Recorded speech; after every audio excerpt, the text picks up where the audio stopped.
이해찬 당대표의 개입선언으로 더불어민주당 제25차 확대 간부회의를 시작하겠습니다. 25차 확대 간부회의를 시작하겠습니다. 이해찬 당대표의 발언 듣겠습니다. 어제 국회는 3개월 만에 본회의를 열고 민생 법안들을 통과를 시켰습니다. 지난 8월 2일 본회의를 열고 나서 꼭 3개월 만에 열렸습니다. 164건의 법안 중에 민주당이 중점법원을 추진하는 법안이 23건 있었습니다. 아직도 200여 건이 그대로 남아 있습니다. 이번 정기국회에서 나머지 200여 건이 가능한 모두 통과될 수 있도록 노력을 하겠습니다. 특히 고교 무상교육 관련법은 교육의 공공성을 강화하게 추진해온 중점 법안입니다. 내년부터 고등학교까지 모든 교육과정을 국가가 책임을 지게 됩니다.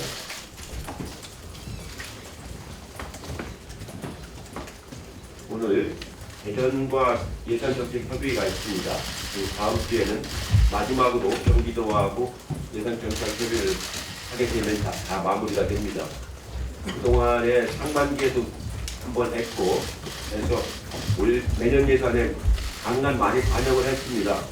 지자체 중에서 지자체가 했던 목표치보다 초과 달성한 데가 여러 군데가 있습니다. 그리고 이번 예산 심의 과정에서 보완해서 각 지자체가 요구하는 예산 사항을 반영하도록 최대한 노력을 하도록 하겠습니다. 특히 이번 예산은 핵심 소재 부품 장비 사립을 위한 예산이 많고 혁신 성장을 가속화하고 경제 활력을 제고하는 그런 예산들이 많이 들어가 있습니다. 총선 계획단을 지금 구성 중에 있는데 다음 주부터 본격적으로 가동에 들어가도록 하겠습니다. 그리고 공약 분야, 또 홍보 분야, 유세 분야, 이런 쪽에 필요로 하는 실무 기능을 강화하고 특히 여성과 청년들이 많이 참여할 수 있도록 이렇게 민호중 사무총장이 지금 구성을 하고 있습니다. 여러분들이 좋은 의견이 있으시면은 민호중 사무총장한테 좋은 제안을 해주시길 바라겠습니다. 그렇게 해서 총선기획단이 구성이 되면은 11월 중에 준비 작업을 다 해서 정기국회가 끝나고 12월 아마 10일쯤 될 것 같습니다. 그때부터 총선 선거대책위원회를 구성을 해서 본격적인 선거를 준비하도록 그렇게 하겠습니다. 좋은 의견들을 많이 말씀을 해주시기 바랍니다. 또 인재영입위원회도 같은 시기에 공식적으로 활동에 들어가도록 그렇게 하겠습니다.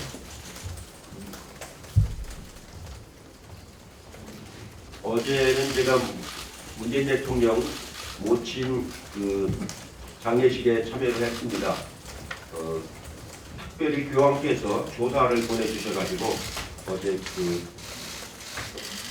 그 자리에서 소개를 했고 또 국정에서도 주문이 왔습니다. 어제 장엄하게 장례를 잘 치렀습니다. 이상입니다. 네, 다음으로 이인영 원내대표의 발언 듣겠습니다. 이해찬 대표께서도 말씀하셨습니다만 어제 163건의 민생 법안이 처리되었습니다. 고교 무상교육의 확대, 대학 입학금의 단계적 폐지, 미세먼지 측정 조작 처벌 강화, 그리고 세계 최초의 P2P 금융전용법 제정 등 많은 민생 법안이 포함되었습니다. 이런 법이 어려운 민생과 경제에 소중한 마중물이 되었으면 좋겠습니다. 아직 많은 핵심 법안들이 민생과 경제 활력을 제고하기 위한 분야에서 그대로 남아 있습니다. 민주당은 앞으로도 한 달 동안 더 많은 법안을 빨리 처리하기 위해서 최선의 노력을 다하겠습니다. 어제 본회의에서 있었던 고교 무상교육과 관련 처리 직전에 있었던 자유한국당의 모습, 한마디로 정치를 희화화시킨, 정치를 코미디로 만든 무책임한 일이었다 이렇게 비판합니다. 본회의 표결 직전에 기습적으로 어깃장 수정 법안을 제출하는 것은 참으로 부끄러운 행동이 아닐 수 없습니다. 자유한국당은 지난 1년 동안 상임위에서 묻지마 반대만 해왔었습니다. 법안이 가까스로 본회의에 상정되자 표결 직전에 아무런 재원 마련의 계획도 없이 기습적으로 전학년 무상교육의 실시안을 제출했습니다. 고교 무상교육을 막고 총선용 알리바이를 만들기 위한 나쁘끄러운 시도였다 이렇게 주장합니다. 참으로 무책임하고 또 한마디로 적반하장의 법안 제출 과정이었습니다. 어제 자유한국당은 왜 국민들로부터 반대와 정쟁만 일삼는 비토 정당이다 이런 평가를 받는지 똑똑히 자신의 모습을 국민 앞에 보여주었습니다. 표결 결과는 거의 더블 스코어로 부결되었고 어쩌면 이것이 임박한 패스트트랙과 관련한 자유한국당의 미래가 아닌지 이런 점들을 되돌아보길 경고합니다. 더 이상 이런 잘못된 정치, 구태 정치는 통하지 않습니다. 세상은 변했고 우리 국민들은 SNS를 통해서 법안 처리 과정을 상세히 지켜보는 시대입니다. 구태는 반드시 준엄한 대가를 치른다는 이 사실을 자유한국당은 똑똑히 깨달아야 합니다. 점점 검찰 개혁의 쟁점은 분명해지고 있습니다. 공수처 대신 기소권 없는 반부패 수사청을 설치하자는 입장마저 등장했습니다. 이것은 검찰의 특권인 기소 독점권만은 반드시 지키겠다는 이런 의미로 해석됩니다. 기소 독점권은 검찰 사법 특권을 지키는 만능 보건, 만능 방패와 같은 것입니다. 검찰 사법개혁의 핵심은 검찰의 기소 독점권을 폐지하는 것입니다.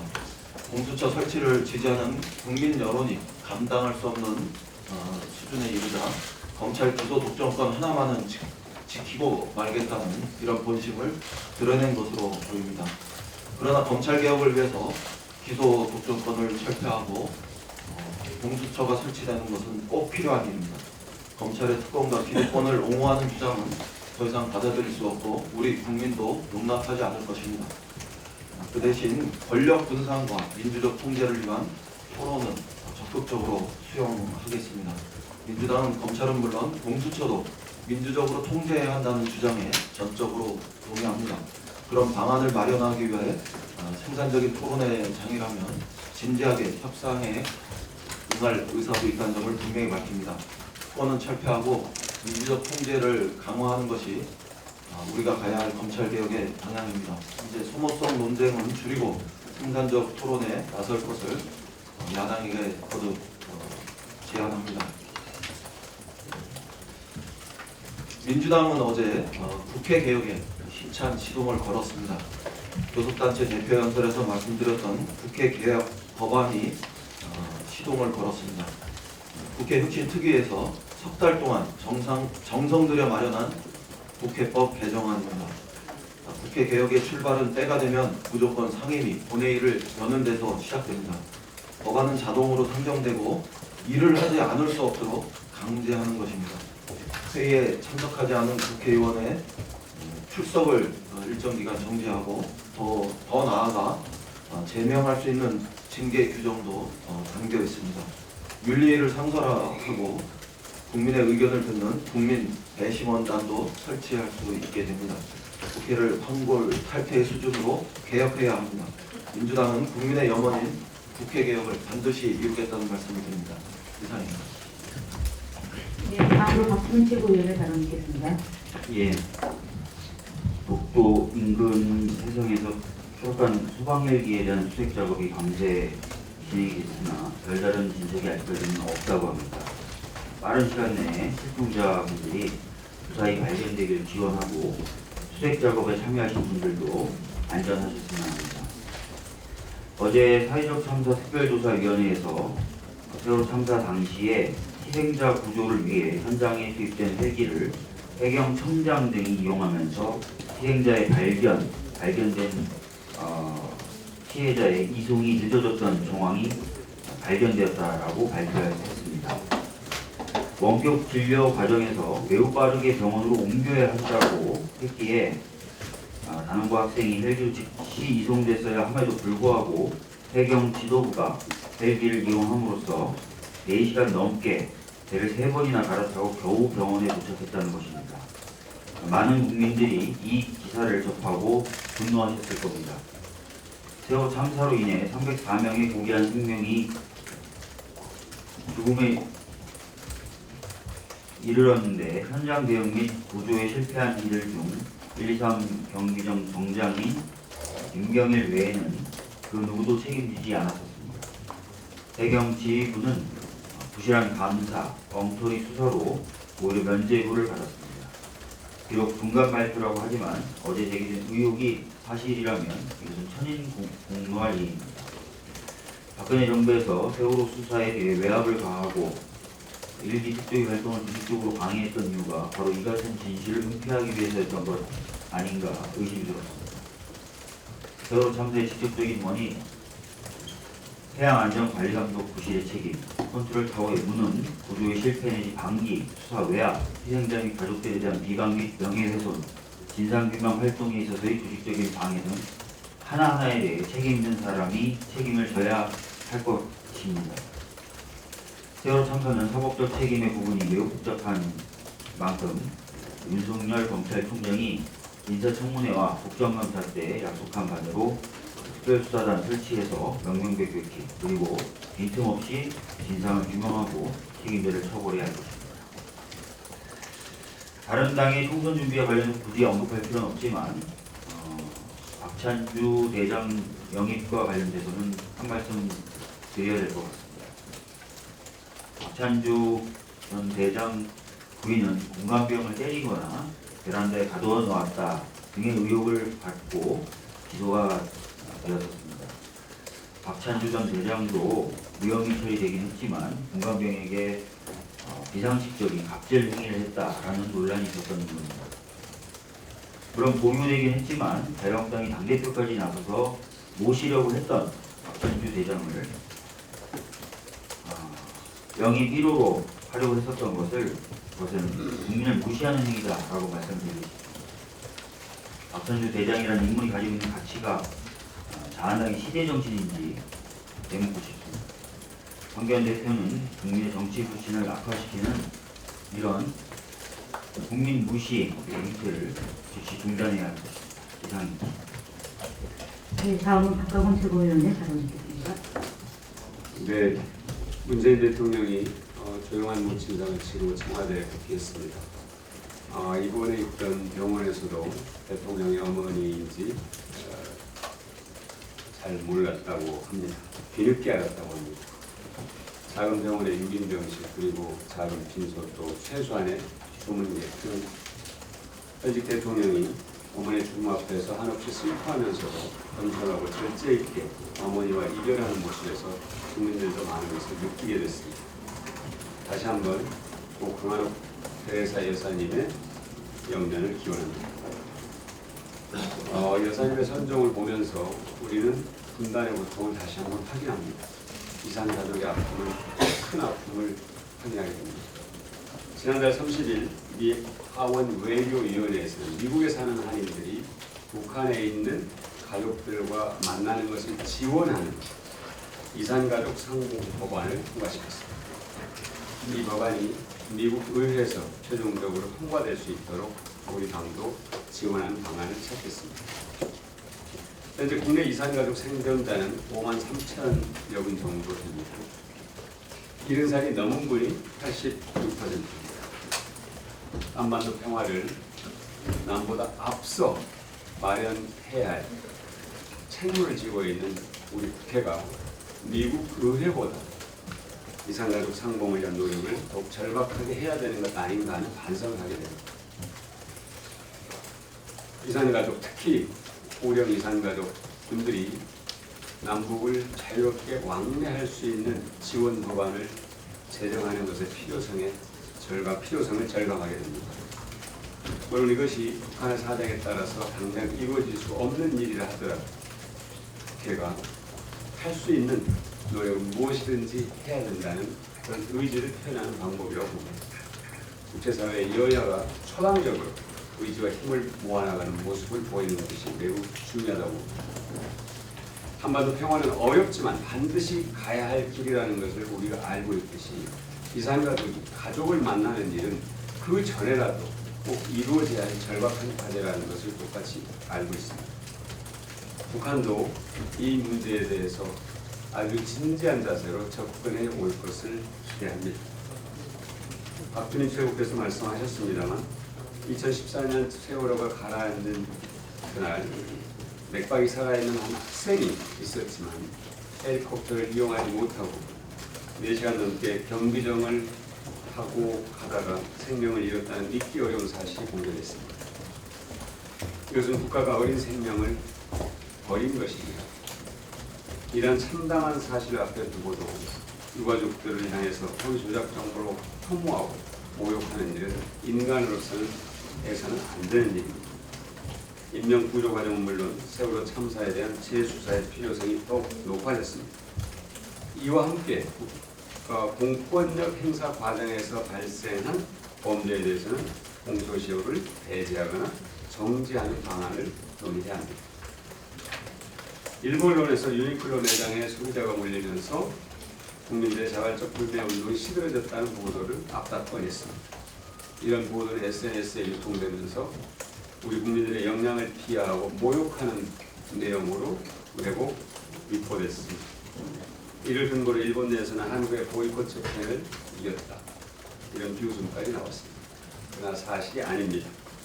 국내 8개 카드사 매출 현황을 분석한 결과 유니클로의 파격적 대규모 할인 행사에도 매출액은 대폭을 줄었습니다. 9월 매출액은 지난해 같은 기간 대비해서 67%나 줄었고 특히 50% 할인을 실시했던 10월 1일부터 14일까지 14일 동안도 지난해 같은 기간에 비해서 61%나 줄었습니다. 일본군 성혼의 피해자분들을 모욕한 광고로 매출액은 더 줄었을 것으로 보입니다.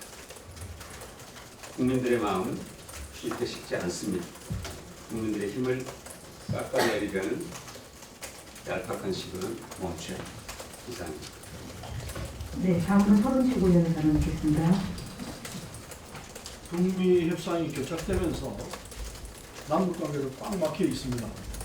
그러나 윤석열 위원장이 문재인 대통령님의 모친상에 조의를 표하면서 두 정상 간 신뢰가 유지되고 있는 것을 확인했습니다.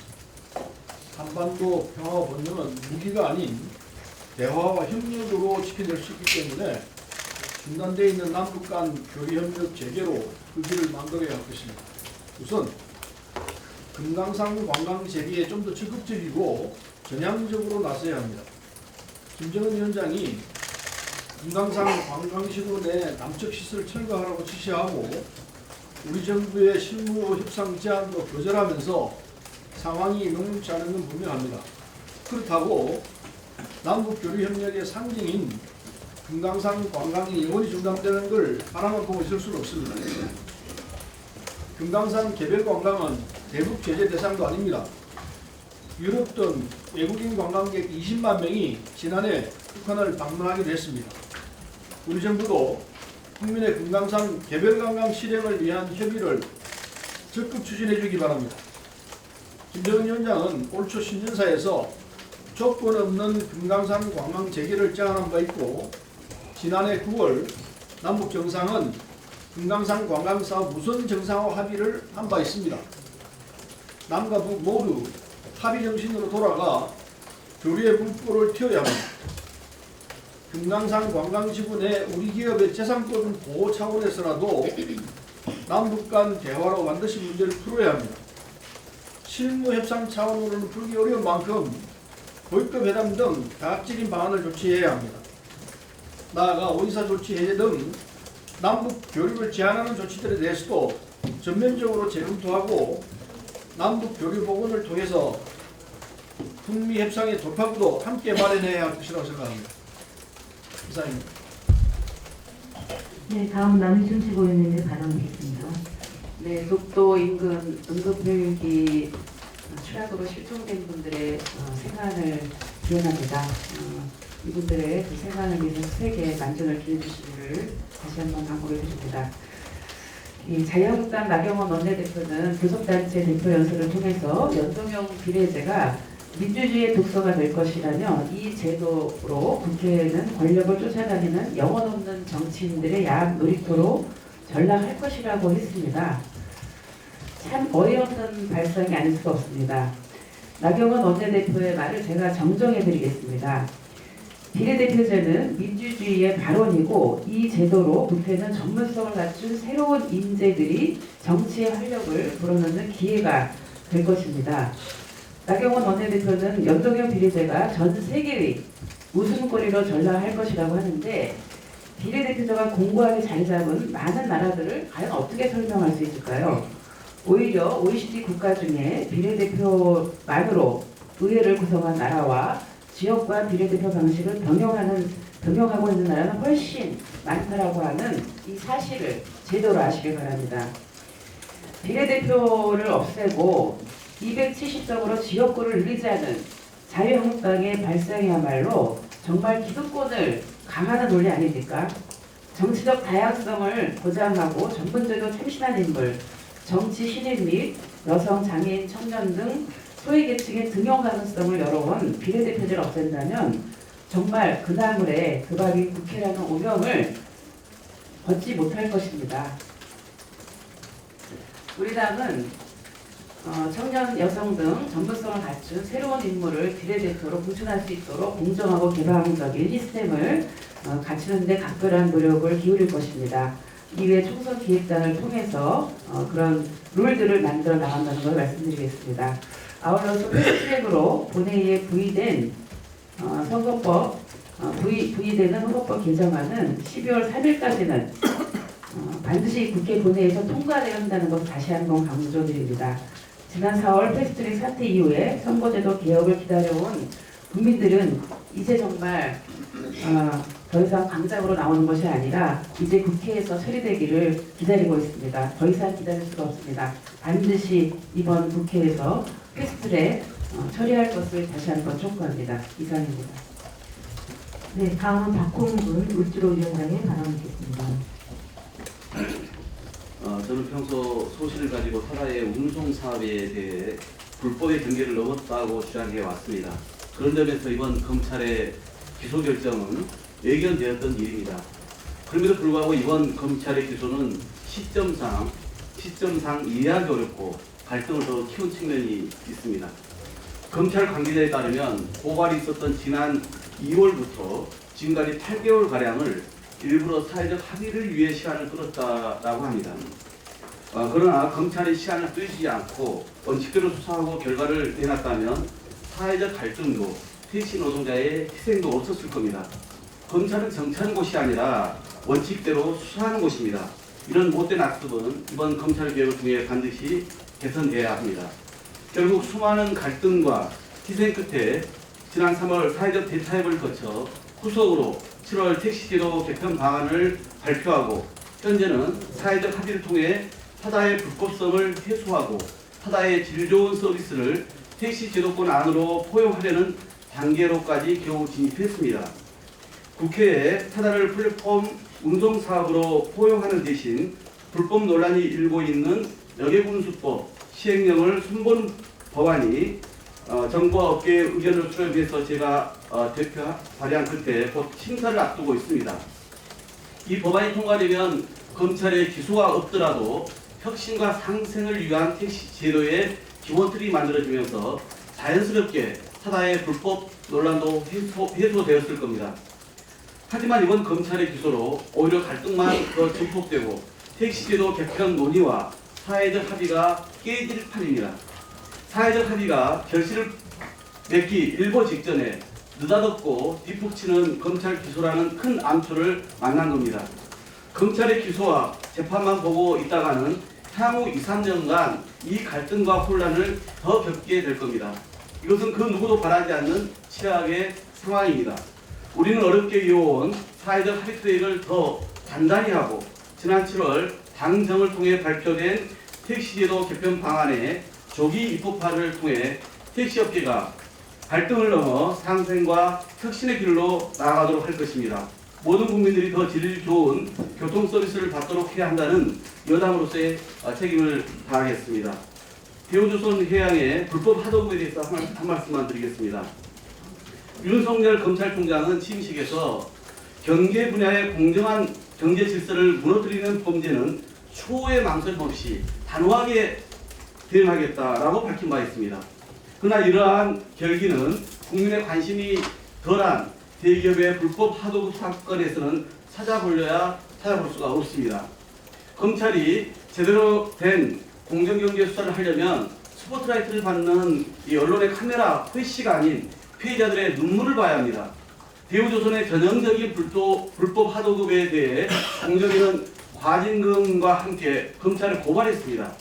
그런데 1년이 다 되도록 검찰은 아예 두 손을 놓고 있습니다. 심지어 이런 정도의 사건은 당연히 서울중앙지검 공정거래조사부가 해야 하는데도 통영지청으로 내려보냈습니다. 공정위도 그렇고 검찰 내부에서도 너무나 이례적인, 그래서 의아할 정도입니다. 참다 못해 피해업체들이 지난 7월에 대우조선해양을 직접 검찰에 고발했습니다만 이것도 마찬가지로 형사부에 배당해버렸습니다. 검찰이 수사 의지가 있는지 의문입니다. 검찰이 공정경제 질서 확립에 대한 의지가 정말로 있다면 지금이라도 당장 대우조선해양 불법 하도급 사건을 서울중앙지검 공정경제조사부에 배당하고 즉각 수사에 착수할 것을 강력히 촉구합니다. 이상입니다. 네, 다음으로 김두관 참재원 지방정부위원장의 발언 듣겠습니다. 지난 29일은 제7회 지방자치회 날이었습니다. 지방자치회 날을 맞아 대한민국 시도지사 협의회 등 지방 4대 협의체 대표들이 국회를 찾아 자치분권 관련 법안 통과를 촉구를 했습니다. 지난해부터 지방일괄이양법 등 자치분권 관련 법 통과를 간절히 촉구했던 지방정부와 지방의회 대표들이 올해도 국회를 찾게 되었습니다. 부끄러운 일입니다. 더불어민주당은 지방일괄이양법 발언 처리를 지속적으로 강조해 왔습니다. 이미 관련 상임위 의견 조정도 마쳐 통과만 시키면 되는 일입니다. 문재인 정부는 30년 만에 지방자치법 전부 개정안을 만들어 국회에 제출했습니다. 하지만 지방일괄이양법 통과는 1년이 넘었고 지방자치법 전부 개정안은 상임위 소위에 머물러 있습니다. 자유한국당은 반자치, 반분권적 행태가 법안 처리 발목을 잡고 있습니다. 약속했던 지방분권 개헌을 무산시켰던 자치분권을 위한 법안 역시 무산시키려는 것은 아닌지 의심스럽습니다. 자유한국당은 자당 소속의 권영진 대한민국 시도지사 협의회장의 호소를 새기길 바랍니다. 다시 한번 강조하지만 자치분권에는 여야가 없습니다. 자치분권은 민주주의이자 민생이며 대한민국의 미래입니다. 특히 지역경제가 어려운 이때 지역에서 해결할 수 있는 일은 지역에서 해결할 수 있도록 더 많은 권한을 지역에 주어야 합니다.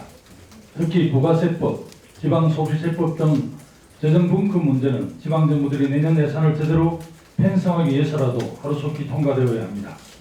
지방 4대 협의체 대표들이 자유한국당 나경원 원내대표를 방문했을 때 이게는 없었다고 합니다.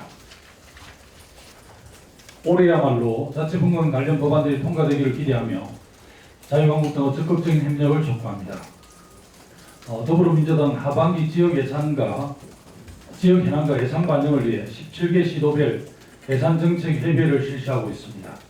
17개 시도 중 15개 시도를 마쳤고 이제 대전과 경기만을 남기두고 있습니다. 당 소속 시도지사가 없는 대구, 경북, 제주 경우에도 간담회를 개최했고 최선을 다해 지원하고 있습니다. 반면 자유한국당은 호남 예산 삭감 방침을 세웠습니다.